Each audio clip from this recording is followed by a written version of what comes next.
Yeah, well, I've sat through a few of these, you know, before at the Derby and Breeders' Cups and such, where it's just you put so much work in, and sometimes your race can be won or lost just with that draw. So, you know, I'm really relieved. It's where we want it to be. It's where the jockey wanted to be. It's somewhere in the middle. So we can't get, you know, any better in the middle than drawing that 10. Absolutely, and I mean, just obviously having some momentum coming into Saturday. Yeah. How are you feeling about it? I feel really good. The horse is training great. He's coming off his best career race in the Bluegrass, and he's been in the state of Kentucky for some time now, so he's overall at shipping and such. Settled in Churchill nicely. Yeah, so, you know, so far, you know, knock on wood, he's been going towards that first Saturday in May the right way. To have Flav being back too, just how much does that mean to have him back in the ring? I have a lot of confidence working with him, and he's really delivered for us in some really big races in the short time we've been working together. So, and I know he's really excited about the horses. Did you expect to be the favorite? You know, I knew it would be close. I have a lot of respect for Epicenter. I could see it going either way by the time they open the gate. Certainly Epicenter's done nothing wrong, and he's clearly one of the horses to beat. So, you know, in the end of the day, it won't really matter.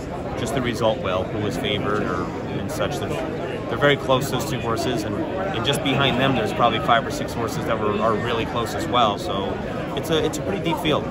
Do you think it was his impressive Bluegrass win that kind of gave him that edge, or maybe more how he's looked on the mornings? Also, he ran a little more recently than Epicenter, so I think, you know, it's probably human nature that the last thing we see is the best thing sometimes. So, you know, Epicenter ran, you know, super race at the Louisiana Derby, and maybe just because he ran, you know, a couple weeks ago in people's memory, maybe that factors into it. And, you know, both horses seem to be trained super. So, you know, it's really a toss-up between the two who you would give favoritism to, I'd say. I got here late. The question was, were you surprised if your horse was the favorite? Yeah, I wasn't surprised, but it's, like I said, I could see it, you know, going either way.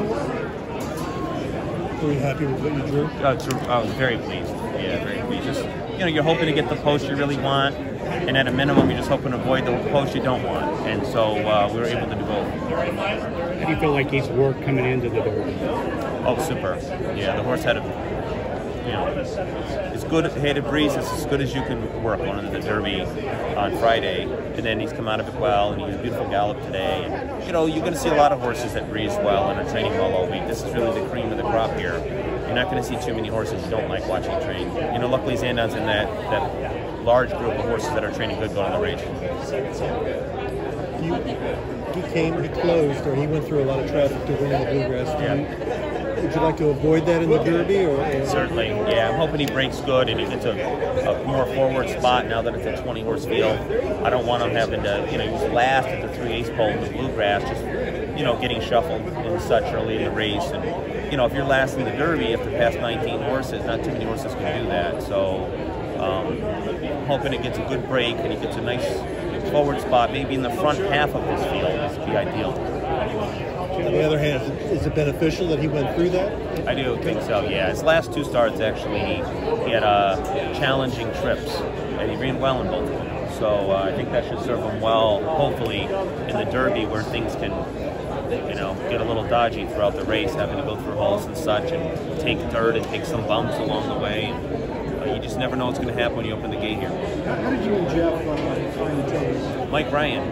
So Mike Ryan, the bloodstock agent that found Zandon, he recommended to Jeff a couple years ago when Jeff got in the game that he should send his horses to me.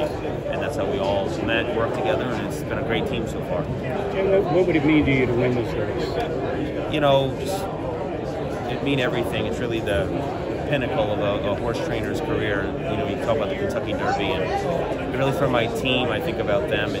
We've been in business about 15 years now since I went on my own, and I have a lot of people that have been working for me nearly that long, and we've gone through thousands of horses to develop, and it's so hard to get these Derby horses, especially the favorite for the Kentucky Derby. So all their hard work, everyone that's contributed before them, and myself, it'd be, you know, quite an honor if we were able to pull it off.